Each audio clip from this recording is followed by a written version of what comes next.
পৌর নিগমের ব্যর্থতায় শেষ হয়ে যাচ্ছে আগরতলা শহর। বিস্ফোরক সিপিআইএম নেতা রতন দাস।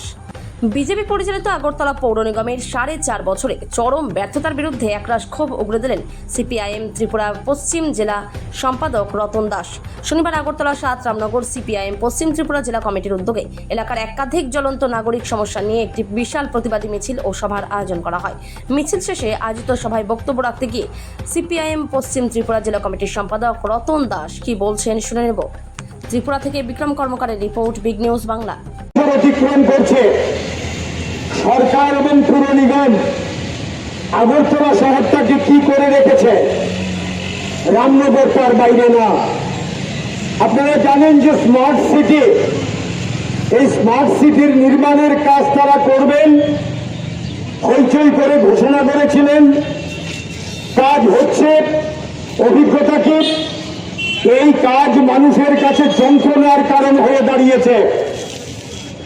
রাস্তার মধ্যে চরম বিশৃঙ্খলা, এখানে সেখানে স্তূপীকৃত পাথর, মাটি, আবর্জনা, ধুলিময় আগরতলা। আগরতলা ত্রিপুরা রাজ্যের মধ্যে সবচেয়ে বড় শহর, ভারতবর্ষের মধ্যে ছোট্ট একটা রাজ্য।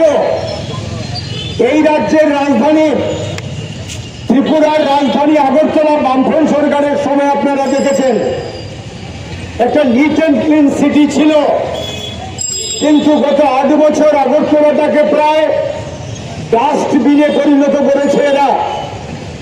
পরিষ্কার পরিচ্ছন্নতার কোনো বালাই নেই, যেখানে খুশি সেখানে স্তূপীকৃত করে জঞ্জাল ফেলছে। অবাক কাণ্ড, দেখার কেউ নেই, অদ্ভুত কোনো দায়বদ্ধতা নেই। শুধু তা না, এই আগরতলা শহরের মধ্যে যে ড্রেনগুলো আছে, রামনগরে দেখুন বৃষ্টি হলে, এই যে 2 দিন আগে বৃষ্টি হয়েছে, কি কথা বলেছিলেন 8 বছর আগে তারা, আগরতলাকে তারা জল যন্ত্রণা থেকে মুক্তি দেবেন। এখন যে জল আগরতলাতে জমে, কোনোদিন এত জল জমেনি। বামফ্রন্ট সরকারের সময়ও জল জমত, কিন্তু এমন যন্ত্রণা, সঙ্গে সঙ্গে সেই জল পরিষ্কার করা হতো। এখন গোটা আগরতলা, এমনকি হরিগঙ্গা, বসাক রোড, কালাঞ্চমণি, গোটা আগরতলার যে মূল কেন্দ্র, হৃৎপিণ্ড, বটতলা থেকে যেই রাস্তা কালাঞ্চমণির দিকে গেছে, সেটাকে হরিগঙ্গা বসাক রোড না বলে এটাকে হরিগঙ্গা নদী বলা ভালো। এই হচ্ছে পরিস্থিতি রামনগরের ভেতরে। এখানে বলছিলেন নেতৃত্ব, লাইট হাউস নির্মাণ হচ্ছে, কোথায় চলে গেছে ঠিকাদার? সরকার করছে না ঠিকাদার করছে, কোনো পাত্তা নেই।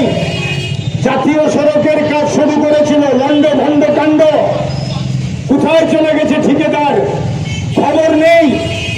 একটা চরম অব্যবস্থা চলছে, বিশৃঙ্খলা চলছে আগরতলা পশ্চিমাঞ্চলে, রামনগর, রাজনগর এলাকার মধ্যে, কালিকাপুর এলাকার মধ্যে। লাইট হাউসে যাদেরকে ঘর দেবে ভেবেছিল, তাদেরকে টাকা নিয়েছে তাদের থেকে।